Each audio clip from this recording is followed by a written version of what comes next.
Hello guys, magandang buhay, magandang araw.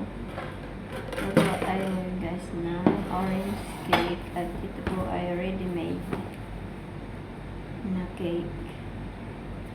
Konti na lang po ang ating mga ingredients dito na ihahalo kasi mayroon na po siyang halo.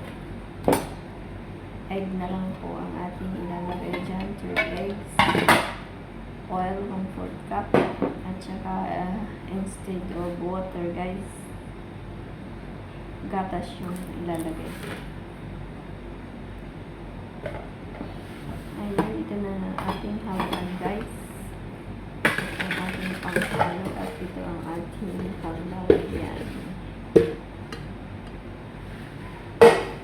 Ayan guys, umpisahan na natin. Umpisahan natin dito sa ating milk. Ating halo-haloin lahat para happy.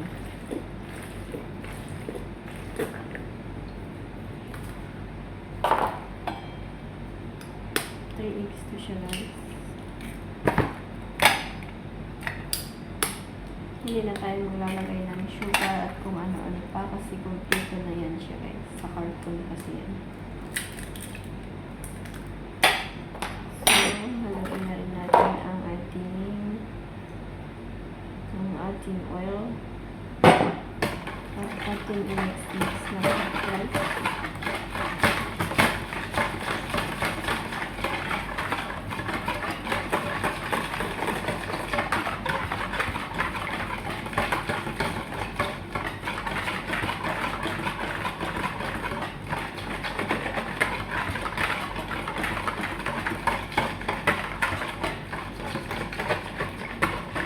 At yan, ilalagay na natin ang ating cake powder. Orange, ayan, orange. Orange ang kanyang flavor guys.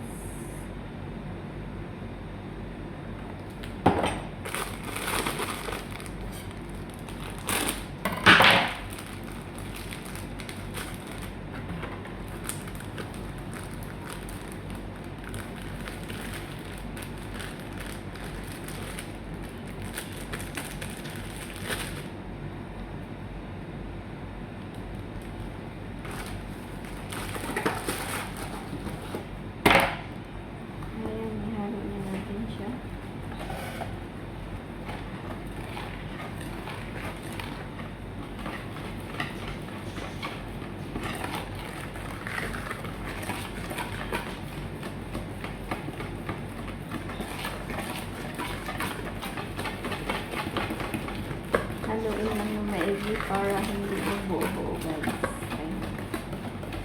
Very easy siya guys kasi ready-made na siya. Hindi ko na malalagay ng maraming ingredients.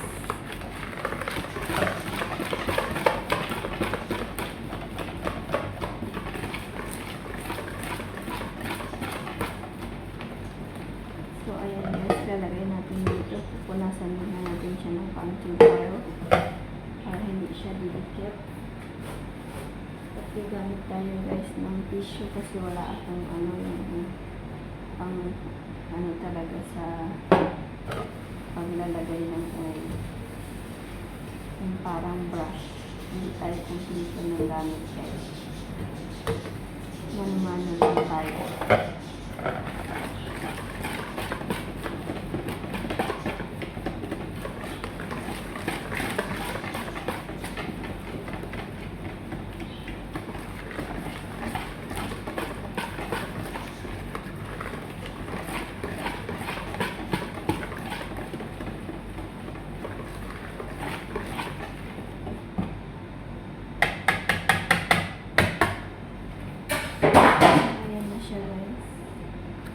Ilalagay natin siya dito sa ating pag-baby can papunta sa oven. At ilalagay natin siya sa oven guys ng 15 to 20 minutes guys. Depende guys kasi depende yan sa init ng ating oven.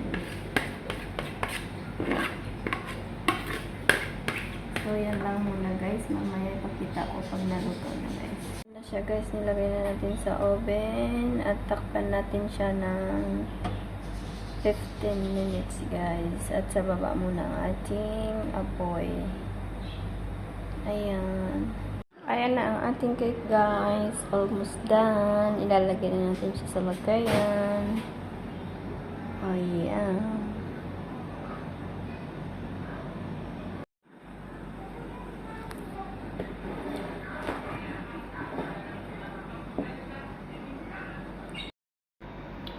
At ayun na nga, sinalin na natin sa ating plato.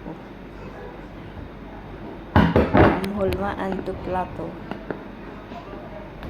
At ayan na nga, guys. Tapos, pwede kayo maglagay ng topping sa ibabaw niyan. Bahala na kayo kung anong gusto nyong ilagay para may ano siya lasa.